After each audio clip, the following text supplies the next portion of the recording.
All right, so I was asked to do a presentation on an introduction to BPMs for basic users, and I didn't realize just how short 50 minutes really is until I started really putting this together.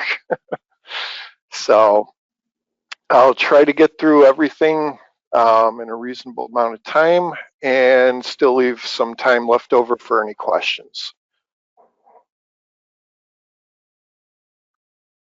So we're going to cover pretty much just a quick overview of what business process management is, the different types of BPMs.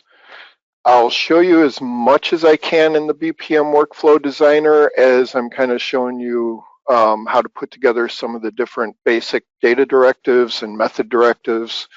And then I'm going to cover a few things that I've seen done in the past that can cause major headaches for companies. So trying to get through it all, and hopefully I can.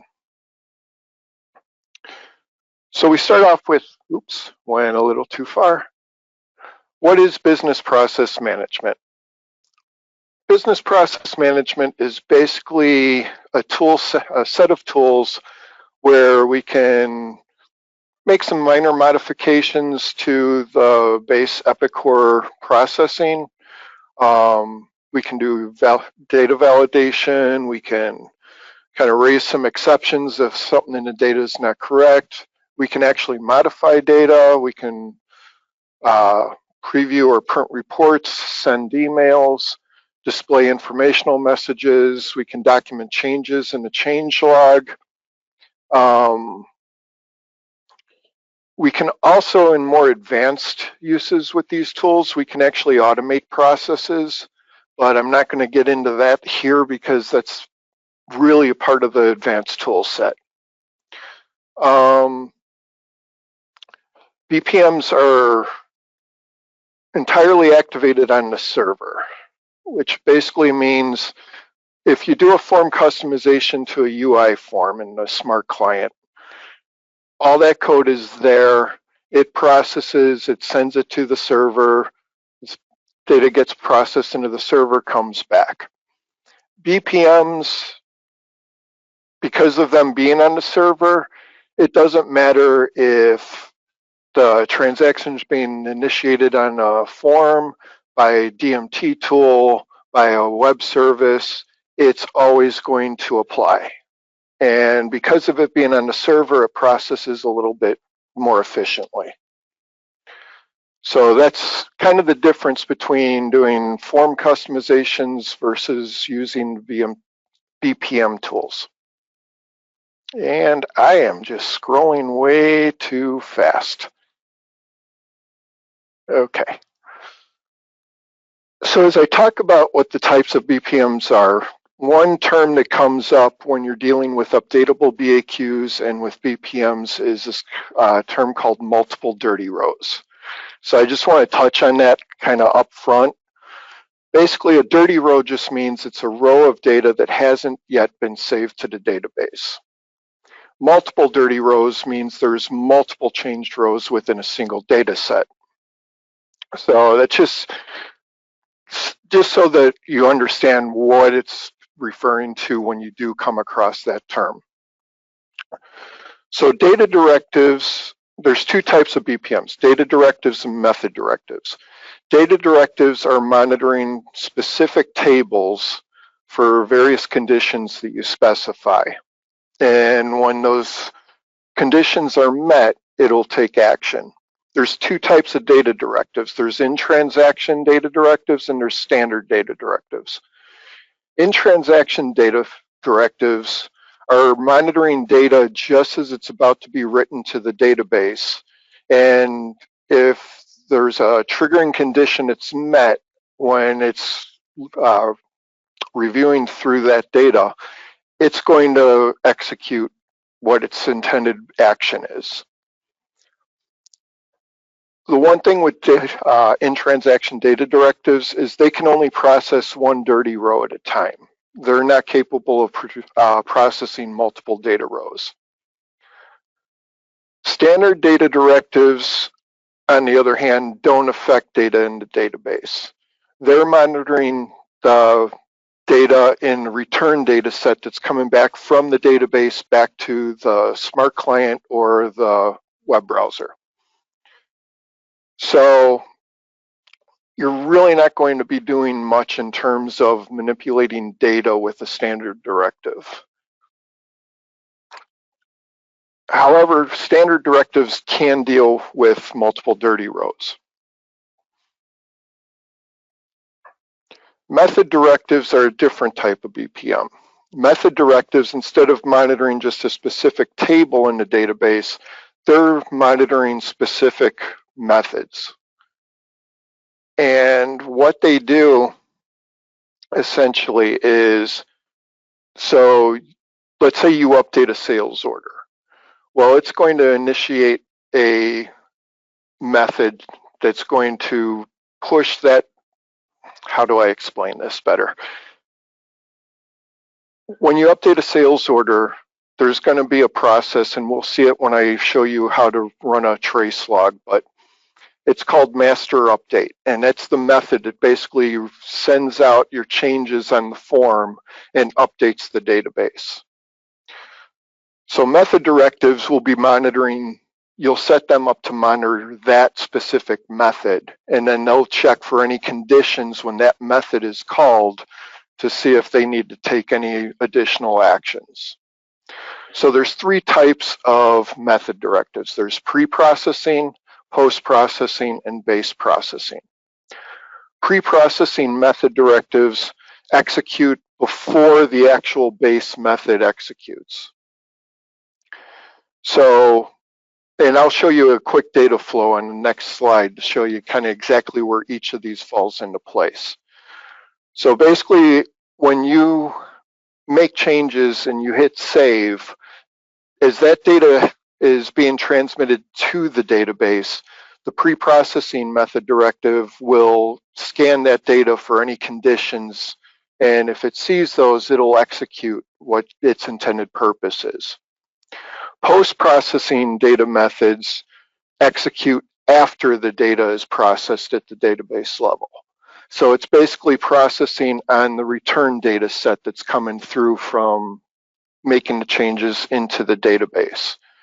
And then there's a third kind that's called base processing. Now, as a basic BPM user, you won't even have access to base processing.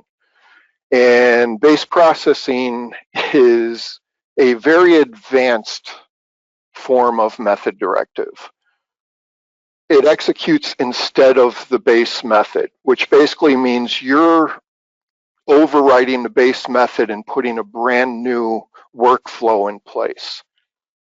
It should only be utilized ever by expert BPM users who have a complete understanding of what that base method is actually doing and how it's doing it, and are fully capable of creating an alternative workflow.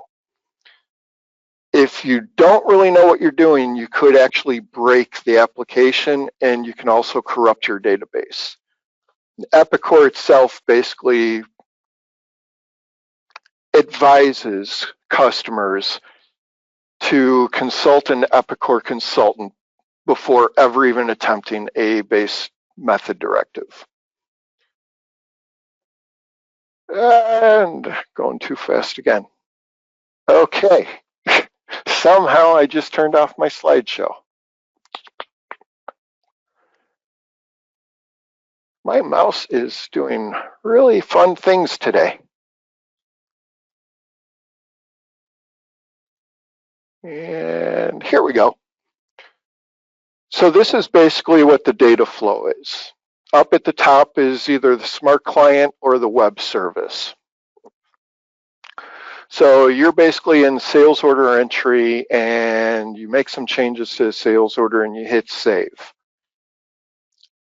That calls a method. As we'll find out, as I said before, it's going to call a master update method. That's going to transmit data in a data set to the database.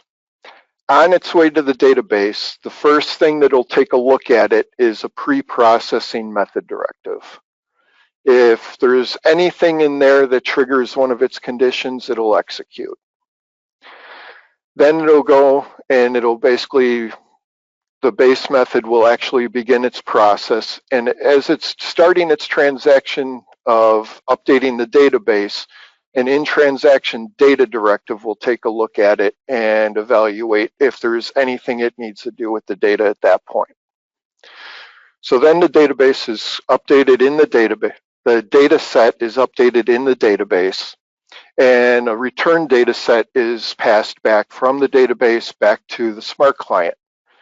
On its way out, post-processing method directives will analyze the data and see if there's any action they need to take. After they're done, then standard data directives will analyze the return data set to see if there's any action it needs to take. And then basically the return data set updates the form with any updates that have occurred in the return data set. So that's pretty much a quick overflow. It's pretty much a U-shaped path. You initiate it in the user interface or in a web service, and data flows this way and then it flows back out. And we will get back to that after I show you some stuff. So the first thing I want to show you is with method directives, because you're setting them against a base method, you got to know what method is being called. The only way for us to truly do that is to utilize log tracing. So what we end up needing to do is we are going to have to turn on our trace log. And that is right here on your main menu is where you would actually find that. However, here's a good hint for you. Do not turn on your trace log before you've actually done anything. Because as I will show you, there are 248 different associated methods with the sales order entry form. You need to try to figure out exactly which method is the one that you're going to need to utilize. So the pre-processing method directive that I'm going to demonstrate for everyone is to make two fields mandatory fields. On the order head screen, I'm going to make the PO a mandatory field. And then on the line screen, I'm going to make the PO line field mandatory. So to trace and find out what method is going to be utilized, first I want to start a new order. And we will do that. I will set that. And now I'm at the point where I'm about to hit the save button. So what I want to do is I want to click enable logging. I want to track my changes, response data, and I want to enable trace logging. I'll apply that. I want to clear my log in case there was anything already out there. And right before I hit the save button on the other screen, I'm going to say start logging. And I'm going to write that. Now I'll come over here, hit save, and then I'm going to mark my thing end. Oops, end logging, write it. And then I'm going to do a new line. I'm going to say DCD-100-SP, and I want 10 of them. And right before I hit save, I'm going to say start logging, right, save, and stop logging, and right. And now I'm going to turn off my logging. Apply, okay. Now earlier I actually went ahead and did that. So the start tracing, oh, one other thing I should have shown you before I get to this.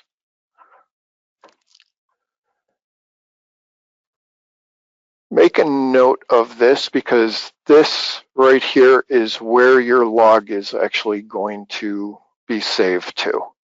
So in order to find your log, that's where you got to go to, just so you're aware.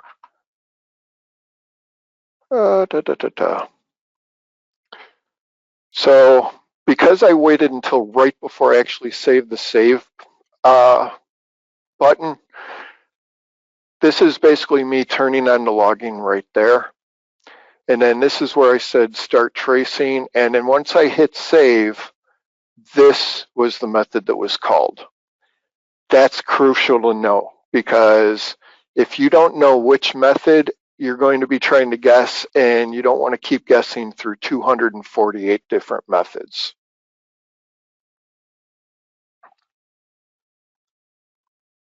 So I am going to now open up method directive maintenance. And I need to choose my method. So the service name is going to be for a sales order. So I'm going to choose sales order. And just to show you what I was talking about earlier, I'm going to do a search. And you will see, actually I was wrong, 258 different methods are associated with the sales order entry. So by discovering that it's the master update, I can actually narrow it down and choose the actual method that I want. Now I kind of cheated here because I want to get through a couple of data directives and I was running short of time in my trial run, so I kind of went ahead and created this beforehand. So I am going to take you in here and I'm going to walk you through kind of the different things that I set up and how I set them up and why I set them up that way. And one thing I do want to show you. Anybody who has access to BPMs will automatically be a basic BPM user. The advanced BPM functionalities in user account maintenance are only accessible to you if that checkbox is checked. So for people who have that checkbox checked, you will notice there are fewer available options here available to me because I have myself set up as just a basic user. So because I want to create and make PO numbers and PO lines mandatory, I have to first set a condition. So the condition I set was, I said from the order head table, if PO num, so I got my TT order head PO num of the changed row. Now there's different options here. There's an added row, a deleted row, updated row, changed row, all unchanged rows, all rows.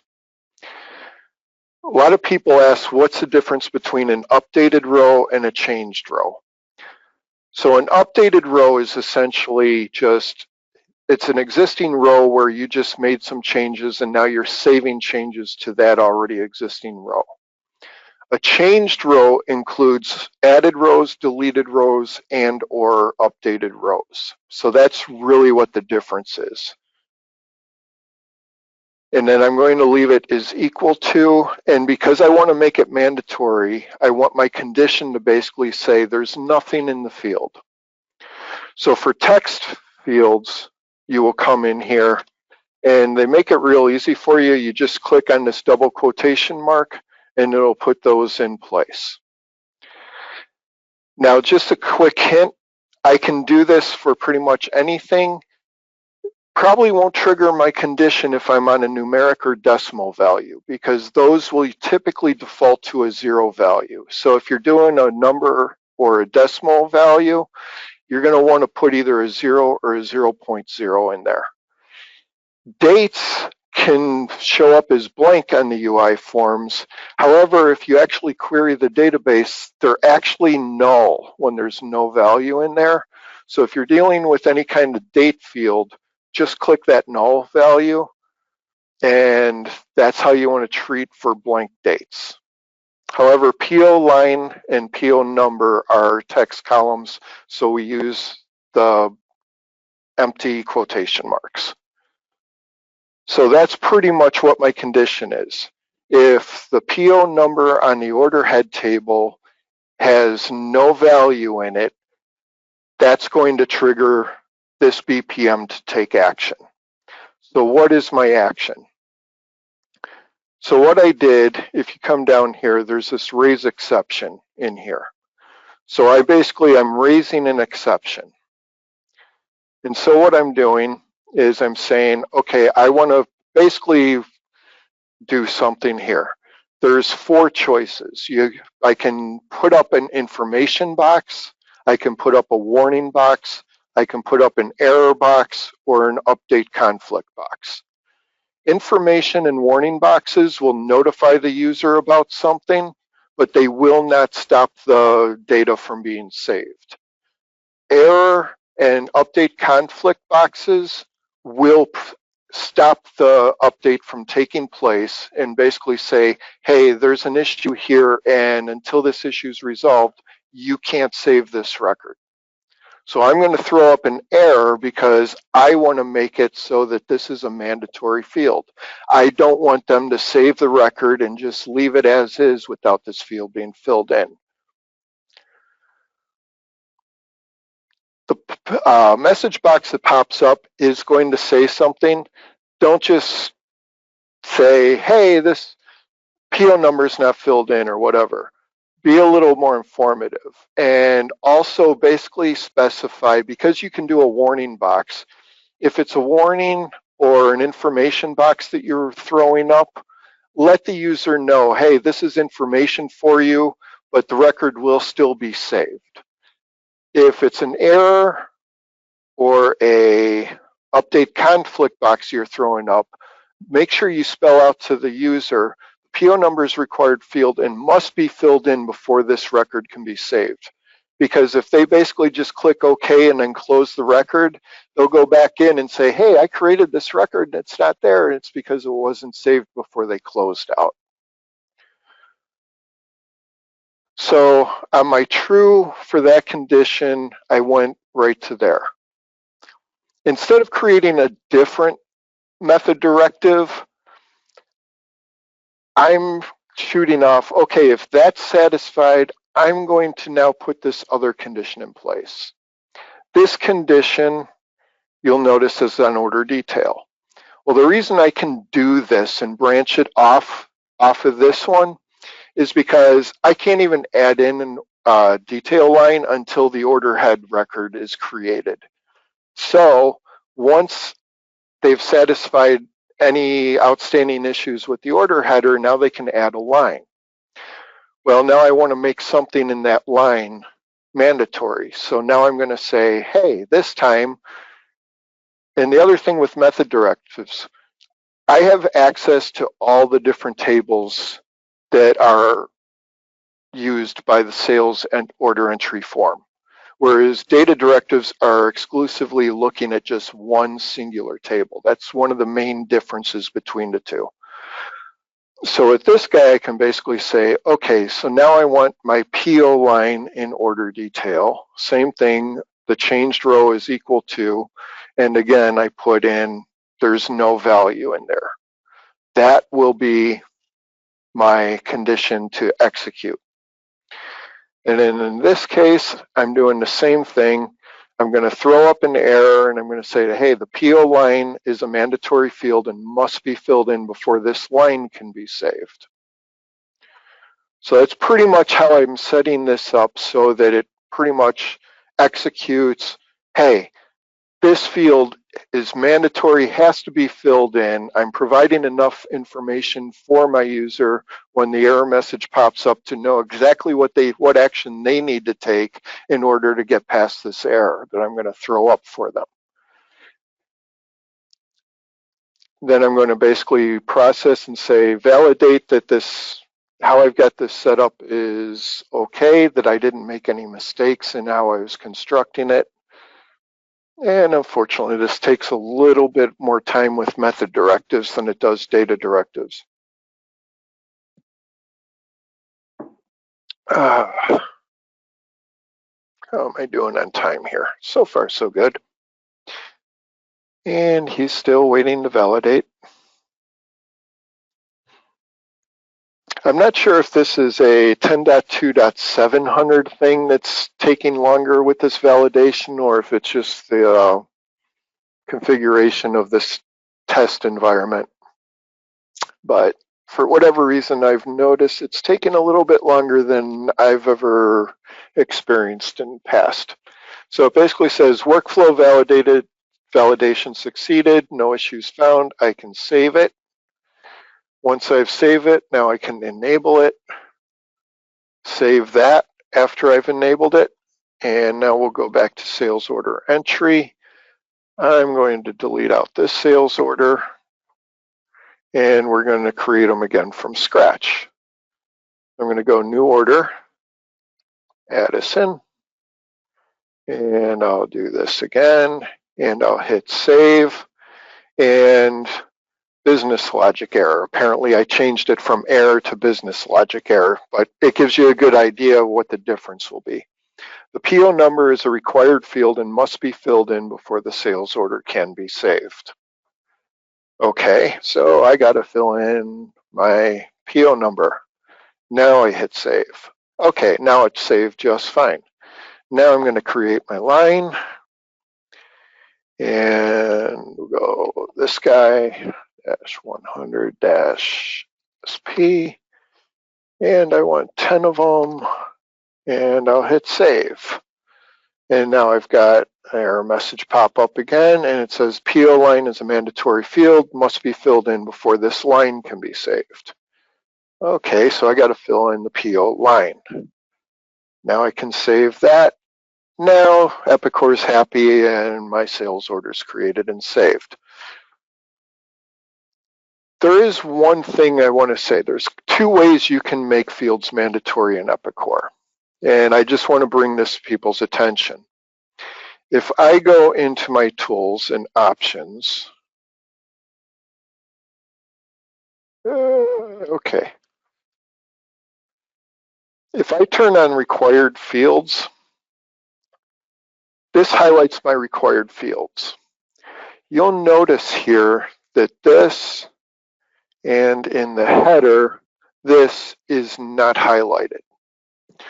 So I've basically enforced these to be required fields, but the form does not pick that up because I'm doing it on the server side with the BPM. So just so that you're aware, if I went into system maintenance and did extended properties, I can actually go in here and come over to columns, go to my list view, scroll down to the PO num,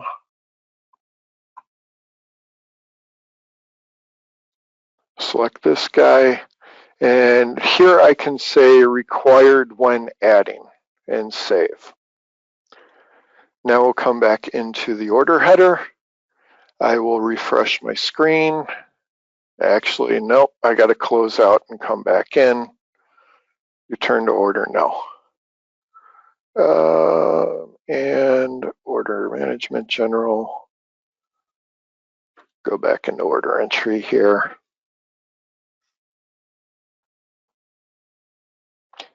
Now you'll see here PO line is highlighted.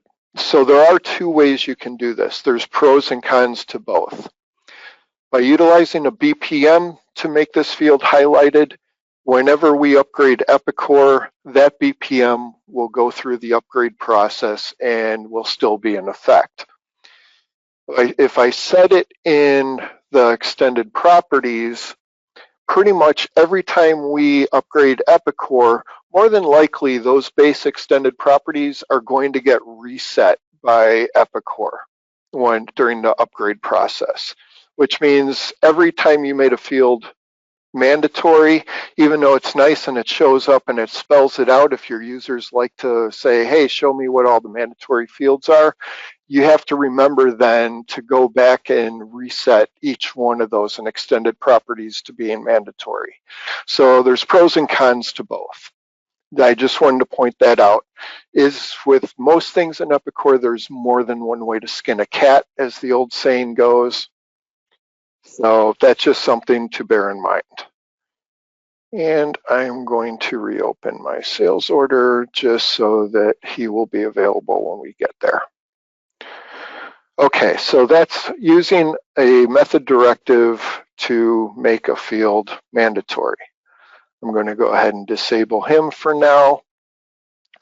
So the next thing I want to do, if we look in the sales order, there's this little guy here called a change log.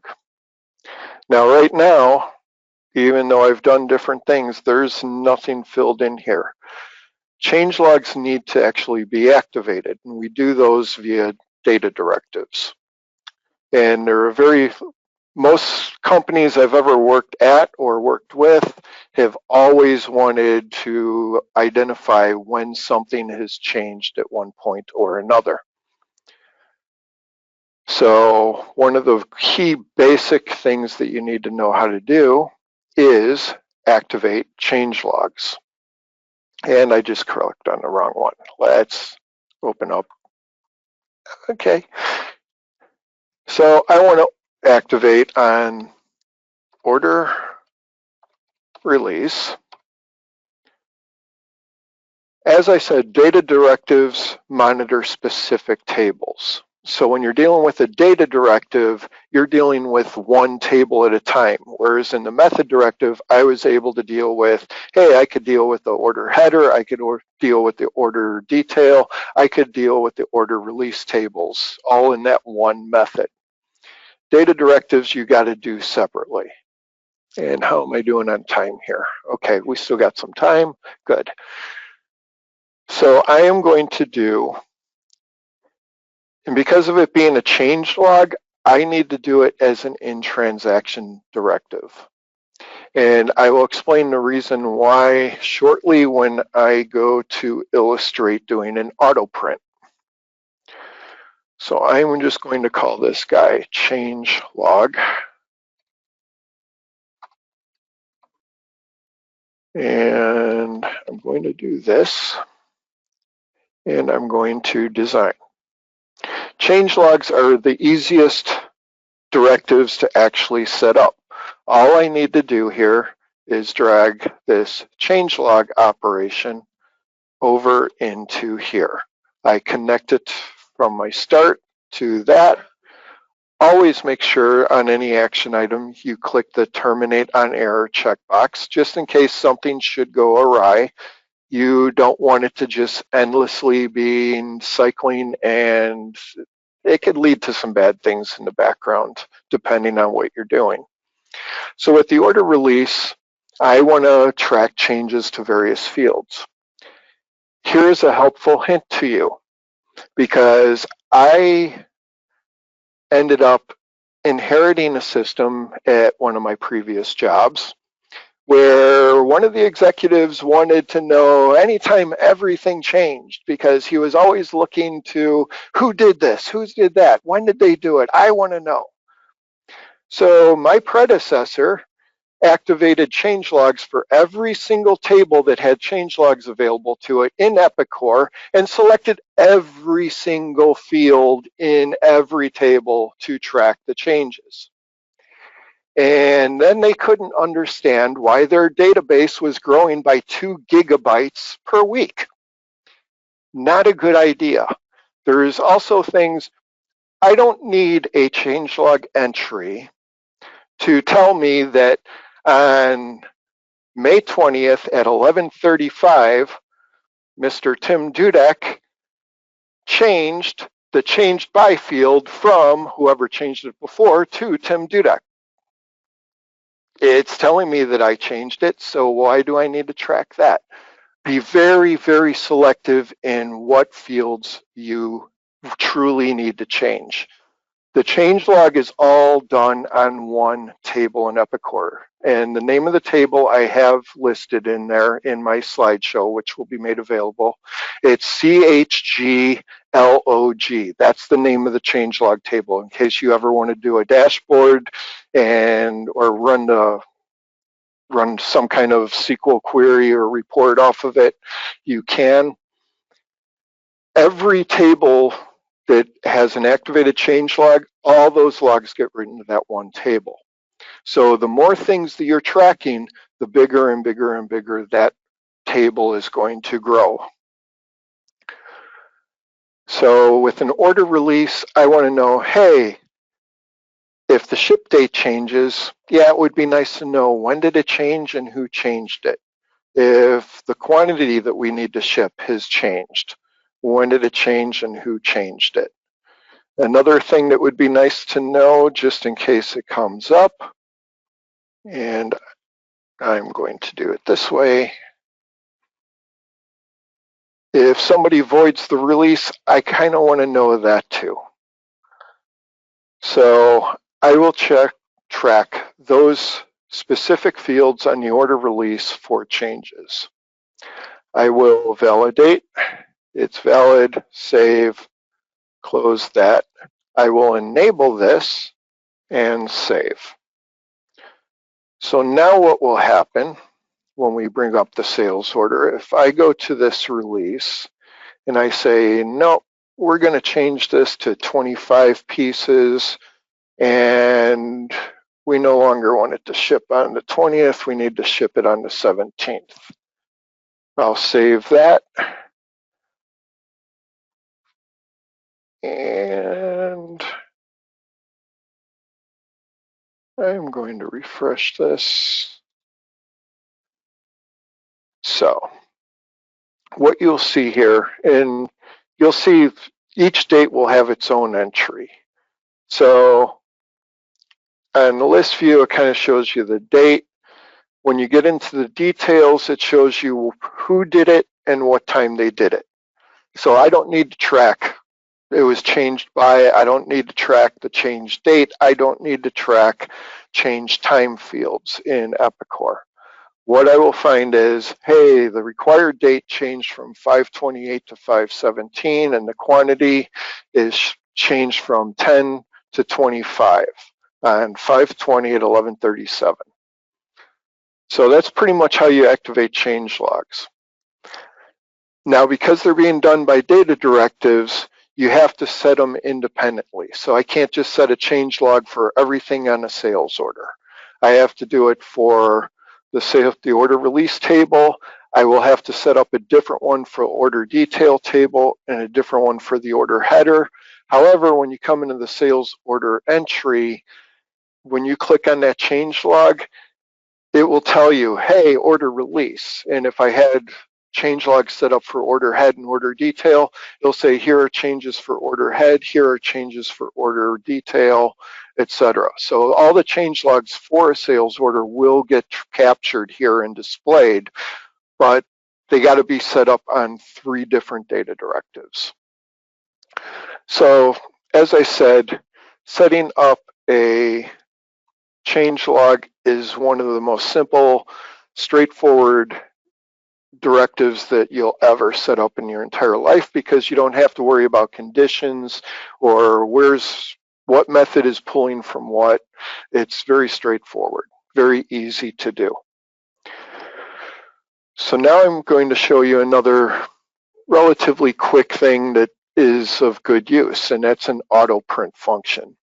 And just because of my time constraints, I'm kind of doing everything on the sales order. Auto printing is great for customer shipment entry.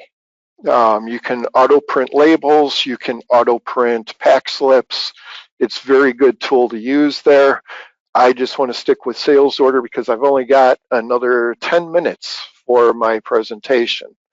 So far I am staying pretty much on track. However, with this guy, I do not want to do him on here. So I'm going to clear that. To auto print, I need to be on the order head table. And for auto printing, I am going to utilize a standard directive. And we're going to say auto print order ACK. Auto print order ACK.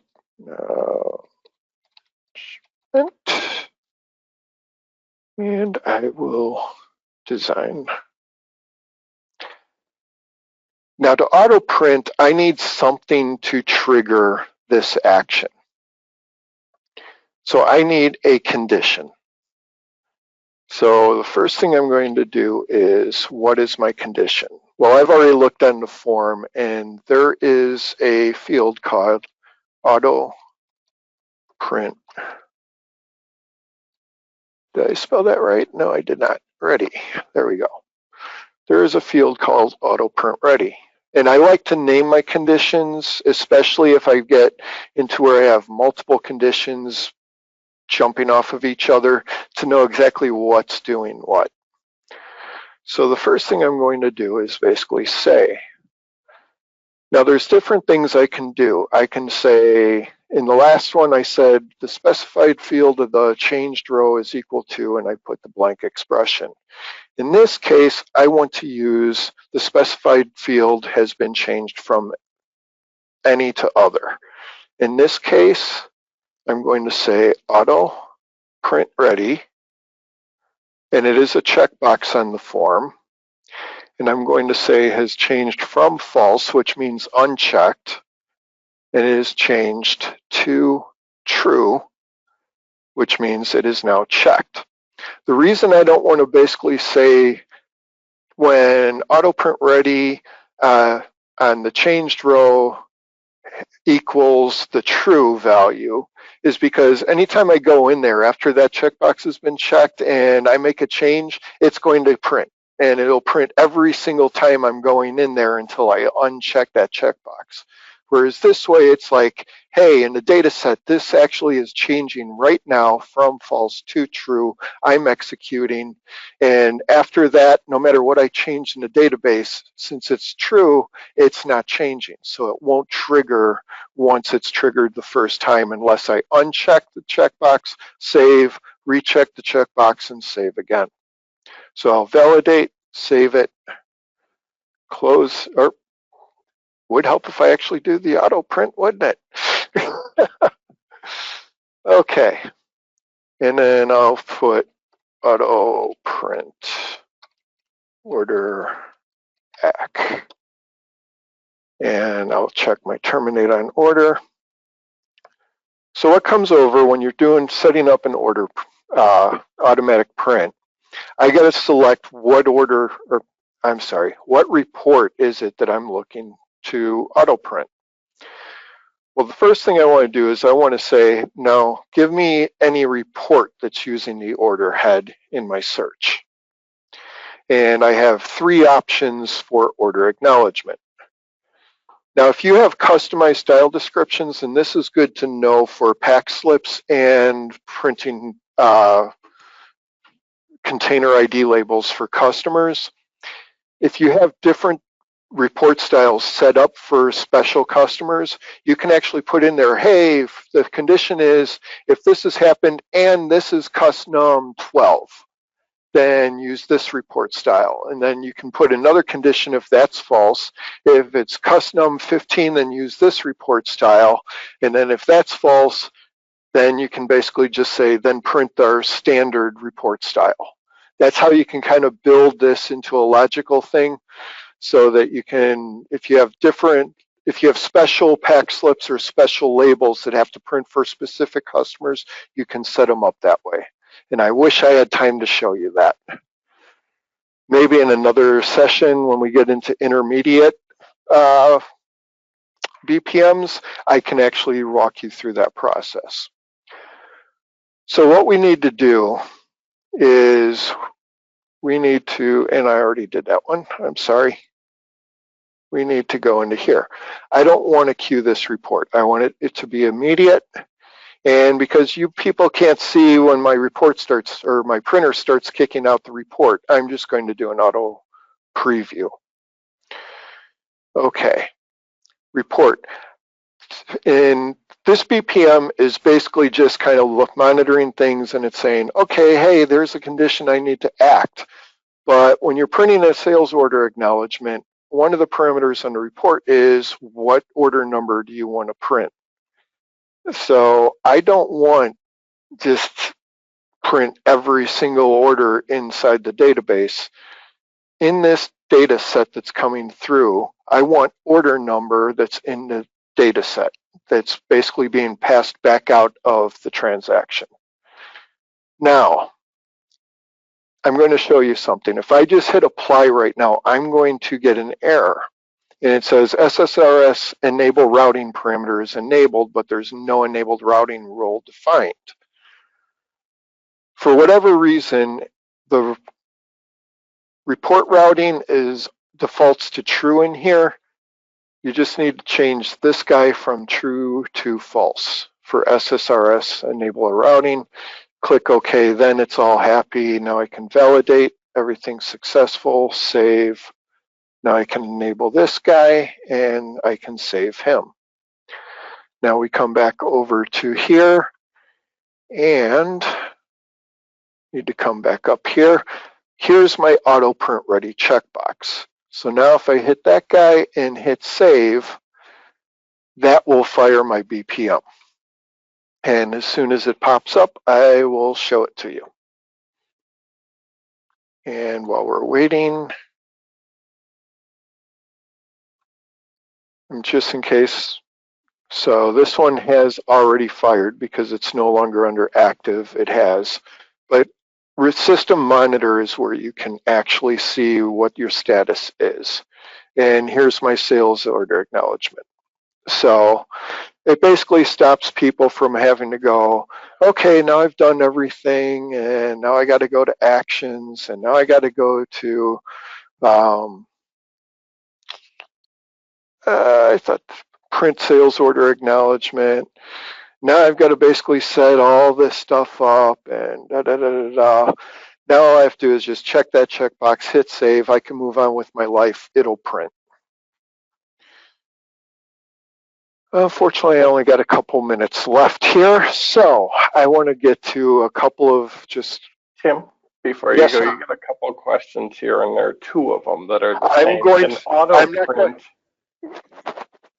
I'm going to take questions because I know I'm running a little long, and I will stick around for questions because I think lunch is after this, and it'll only take me just a couple of minutes to get through my last slide that I want to display. Okay. So there's a couple things I just want to mention real quick, and I'm not going to go into too much detail here because of time constraints. Just because you can do something in Epicor doesn't mean you should. And I'll make a perfect example. I already told you about setting every single field in a changelog to being tracked. I can set a changelog to the Partran table. Don't ever do that, please. It is one of the most active and largest tables in Epicor. And because no actual records are being changed on there, all you'll get is just a whole series of new record, new record, new record being added to your changelog table. And it's not a good idea. I do want to point out at the very bottom there, Calvin had mentioned it earlier when he was telling you about free sources of help. For BPMs, epiusers.help is just an excellent site. There are a lot of expert BPM designers out there who are constantly interacting on that site. Within 24 hours, you will almost always get an answer to a question you might have. So I just wanted to point that out. The rest of that will be kind of available when this gets posted. I'll leave it up as I'm feeling questions, Calvin.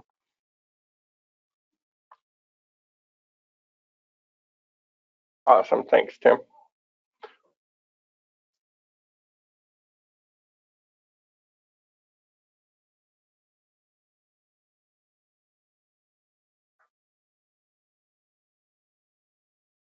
I'm not hearing anything. Okay, can you hear me, Tim? Okay. Okay, now I can hear you. Kevin, are you running the questions or you want me to? No, you can go ahead and do that, Fred. All right. One suggestion made before BPM messages is to indicate that the BPM is generated, that the message is BPM generated. That way the end user knows if it's from Epicor or if it's from your own processing. So that's kind of a good idea to throw out there. Question from Chris James. Do you have an example of what the standard data directive would be used for? Okay, let me just jump in here. So if we go into the design mode just real quick, you'll see on a lot of this stuff, it's a good place where when you're sending emails, when you're auto printing stuff, we don't have a collaborate license activated, but you can also send collaboration notifications throughout Epicor. Standard directives are basically good with, okay, this action took place. They're very good at, okay, I can now print something or I need to notify somebody of something. That's really what the most common uses of them are.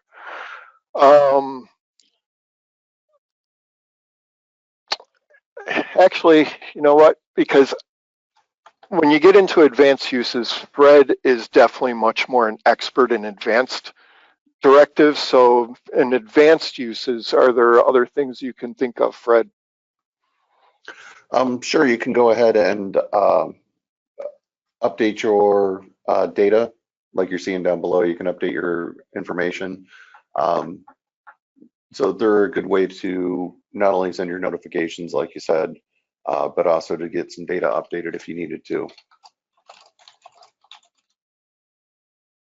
All right. From Cliff Bennett, and I got to read this one carefully here. Will the method directive make these fields required when loading order headers and lines via DMT? So does DMT respect your BPMs? Okay, so what's going to happen is it's going to depend on what method is being called by DMT. Now, in general, DMT typically calls the same business object methods as if you were actually entering the record. So in most cases, yes, but I would test that. You can also make fields mandatory via a data directive, where you can basically say, anytime data is being written to here, it cannot be saved until, you can throw an exception at that point. That's kind of a sledgehammer approach to it, but data directives will enforce regardless of what method is called. Okay. And a comment from Graham Ross is the difference between doing a screen modification or a BPM. When you upgrade with Epicor, your BPMs, if you're sticking with those standard widgets, is going to upgrade, whereas depending on how you do your screen customization, you may need to actually go in and modify the code. So keep that in mind when you're choosing how you want to do those required fields and field changes like that. Right, so long as you're using the widgets. Now, if you're utilizing custom code in creating more advanced BPMs, you might encounter similar issues, depending on how the code is constructed. And Isaac Mogler, can data directive change logs be set up from the client if on Epicor Express in the cloud? Oh,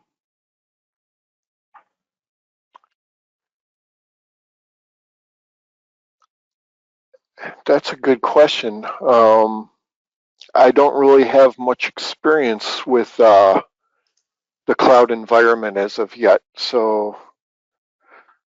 I'm going to throw that over Tim Shoemaker. Are you still out there, Tim? I don't see him muted. He may be hiding in the background. But the product manager for cloud would probably be the best one for that question. No, maybe we could throw it up there for Stump the Chump.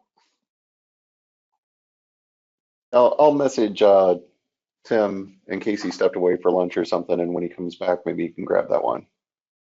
Okay. From Scott Lepley, I'm not sure if I'm remembering correctly or not. Can the changelog table be purged occasionally in order to reduce the table and database size? Yes, it can be. Let me purge and cleanup routines, database purge and summarize, and Changelog down there. changelog right there. So yes, you can run purge cleanup routine on the changelog. I think usually you can only go back about 12 months or so. It's recent as 12 months ago when you're running the purge routine, if memory serves me correctly. But yes, you can purge that table because I did so extensively when I inherited that system where they were tracking every change under the sun. Awesome. Sorry, doing multiple things here. All right. From Tim Coopers, can AutoPrint be used in conjunction with APR to automatically send emails? That's also the next question. There are two of them. With APR, Tim had that question, and Pierre has the same question. Yes. I thought so, but I wasn't certain, so I didn't want to truly answer. Yep, you would just set up an auto print and pick the printer that you want it to go to, which would be the DocStar or APM if you're using Altec. Gotcha. All right. And Tim, how did you turn on the required fields so that they're highlighted on the screen there? Oh, I will show that to you again, no problem. So let me. What was that option? I will show it to you. That way we cover it twice and there's no question about it. Because unfortunately I recall those sales order entry. So I went up to Tools and Options. And under the General tab here, there's this checkbox and it'll be defaulted to clear. You can also set it to whatever colors you want it to be. So you can set it to green if you want, if that's what you like seeing, because I've known people who are colorblind and red does not stand out to them. So you have the option of making it whatever color best suits your preferences. Okay.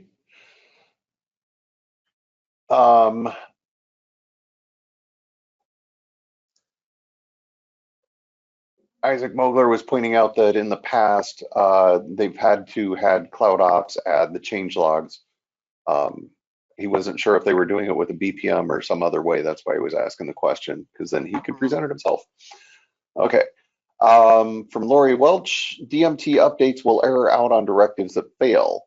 She needed to turn off BPMs to update a table using DMT, like planner with DMT needs mandatory UD field DMT to be disabled unless you also update that mandatory field. So when you're DMTing, you have to make sure that you're doing all the fields that your BPMs are going to be hitting so that your BPMs don't error out.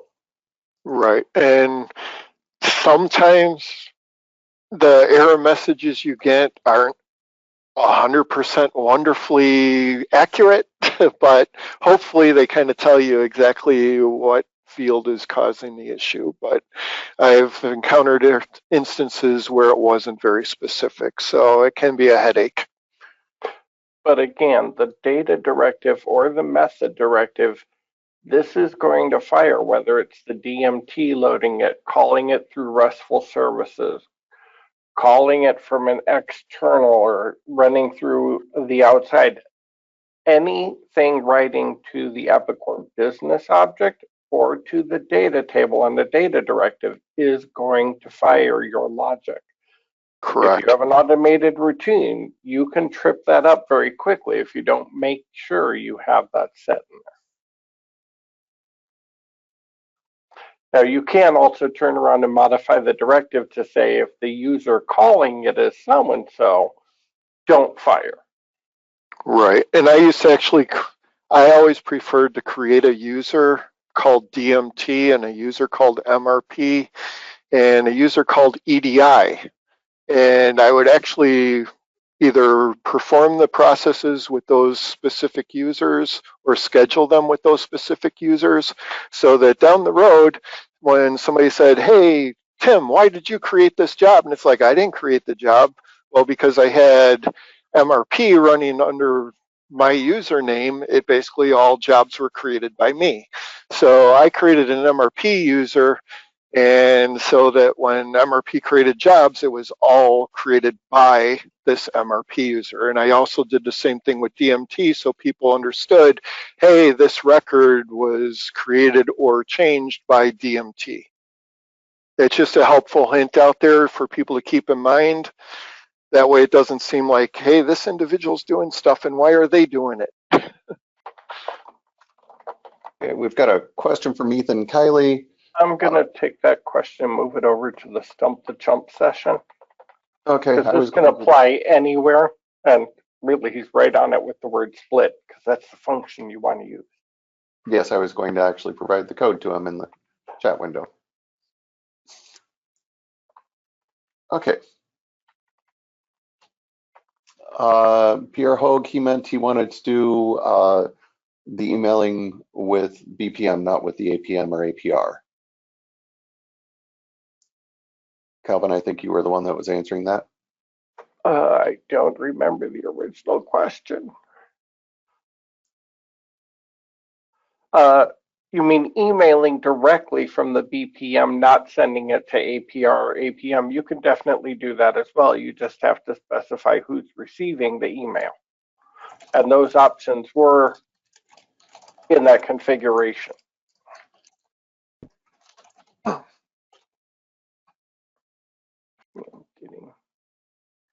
Ethan's over at Bruno. Got it.